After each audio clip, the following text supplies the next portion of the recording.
अस्सलाम वालेकुम। DTV owner के साथ मैं हूं रुमैसा कुरैशी। नाज़रीन, कुदरत ने हर शख्स को सलाहियतों के खजाने से नवाजा है और ये सलाहियत ही है जो उसे कामयाबी से हमकिनार करती है। बेशक कामयाबी के लिए मेहनत बहुत लाजिम है, लेकिन अपनी सलाहियत को पहचानने के लिए भी हमें जो है टाइम निकालना चाहिए। उसे परवान चढ़ाइए और उसकी बुनियाद पर अपनी कामयाबी की मंजिल का तयन करिए। ये बात जहन नशी करने के लायक है कि आप में सलाहियत तो मौजूद है, लेकिन जब तक आप इसी सही अंदाज में नशोनुमा नहीं करेंगे, अपने अंदर छुपी इस गिरां कदर सलाहियत का इल्म नहीं होता है। और कुछ लोग इल्म हो जाने पर भी हालात के जबर का के बाइस बन जाते हैं और इसकी नशोनुमा नहीं कर पाते, या फिर हौसले की कमी उनके कदमों को जकड़ लेती है। इस तरह वो कामयाबी की दौड़ में सबसे पीछे रह जाते हैं। इसके बरअक्स धुन के पक्के और हालात के जबर को खातिर में ना लाने वाले रास्ते की रुकावटों को दूर करते हुए साबित कदमी के साथ अपनी सलाहियत की नशोनुमा करके कामयाबी की मंजिल की तरफ बढ़ते जाते हैं। इस राह में सलाहियत उनकी सबसे बड़ी ताकत, सबसे बड़ी उमंग बन जाती है। एक इंसान में सिर्फ एक सलाहियत नहीं होती, वो बैक वक्त कई सलाहियतों का मालिक होता है, लेकिन ये सब सलाहियतें एक सी नहीं होती। उनमें से कुछ आला दर्जे की होती हैं, कुछ अदना दर्जे की होती हैं। इंसान को अपने अदना दर्जे की सलाहियत को पहले तरजीह देते हुए उसकी नशोनुमा करनी चाहिए।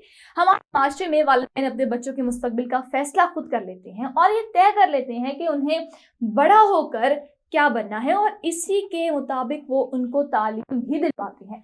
अगर बच्चा ज़हीन और होशियार हो तो वालिदैन की ख्वाहिशों को पूरा कर लेता है, लेकिन अगर इसके बरअक्स हो तो वो ख्वाहिशात जो है वो तशना ही रह जाती हैं। अगर वालिदैन अपने बच्चों की सलाहियतों को पहचान कर उनके मुस्तकबिल का फैसला करें तो नताइज हमेशा उनकी मर्जी के मुताबिक और खुशगवार निकलेंगे। ये बात भी काबिल तवज्जो है कि माहौल सलाहियतों पर असरअंदाज होता है और बाज़ सलाहियतें सिर्फ माहौल की पैदावार हैं। मसलन एक हजाम का बेटा बड़ा होकर हजाम बनता है और किसी दानिश्वर का बेटा बड़ा होकर अदब के शोबे की तरफ ही जाता है, या उसकी तरफ रुझान वहाँ पर ही जाएगा। लेकिन एक अच्छी जगह देखा जाए कि कोई अगर सनतकार का बेटा है तो वो आगे जाकर सनतकार ही बनता है। ये सब माहौल की कार फरमाइयाँ हैं और माहौल ही इन सब में ये सब बनने का रुझान पैदा करता है।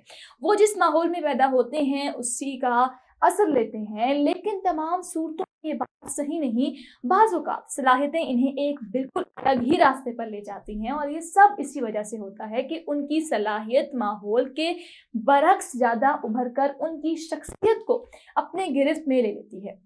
इस बहस से कतई नज़र कि इंसान की कौन सी सलाहियत ज़्यादा कवी और असर अंदाज है और असर अंगेज़ है, बाज़ माहिरीन नफ्सियात का दावा है कि अगर इंसान को एक मखसूस माहौल में परवरिश दी जाए तो वो उसका असर लाजमी तौर पर कबूल करता है और इसकी सलाहियतें इस माहौल में रंग जाती हैं। इसलिए वो वालिदैन को मशवरा देते हैं कि अगर आप अपने बच्चों को किसी मखसूस पेशे की तरफ ले जाना चाहते हैं तो उसे इसी माहौल में परवरिश दें। बड़ा होने तक वो माहौल के ज़रिए असर इस पेशे से वाबस्तगी इख्तियार कर लेगा, लेकिन ये भी उस सूरत में है जब ज़्यादा खुशगवार होगा, जब आप उसकी आला सलाहियत को पहचानेंगे।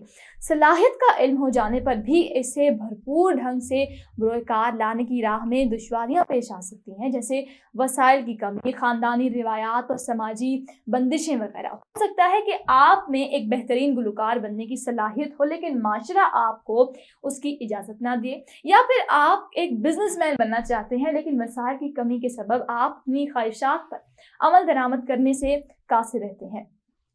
इस किस्म की और कई रुकावटें आपको आगे बढ़ने से रोकती हैं, लेकिन अगर आप अपनी सलाहियतों को सही अंदाज से बरूएकार लाएं तो ये रुकावटें खुद ब खुद आसान होती चली जाती हैं।